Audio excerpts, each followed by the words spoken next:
নিজের সবটুকু যার জন্য ত্যাগ করেছেন, সেও কিন্তু একদিন বলবে, কেন করেছিলে? আমি কি করতে বলেছিলাম? সমস্ত সমস্যায় তার পাশে থাকার পরেও একদিন কিন্তু শুনতে হবেই, আমার সমস্যা আমি মিটিয়ে দিতে পারতাম, তুমি না থাকলেও চলতো।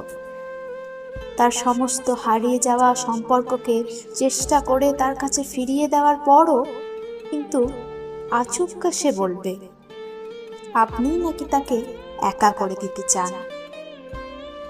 একটা দিন নিজের মতো করে চাইলেও ব্যস্ততার অজুহাত এসে দাঁড়াবে প্রাচীরের মতো। আসলে অনুভূতিগুলো মরে গেলে রয়ে যায় শুধু যুক্তি আর তর্কের পাহাড়।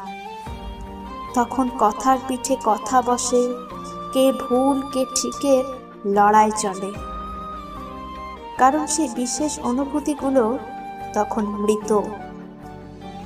তাই যার জন্য সবটুকু ছাড়ছেন, সেও একদিন বলবে স্বার্থপর। সেটা বুঝে নিয়েই ত্যাগ করুন, কষ্ট কম পাবেন।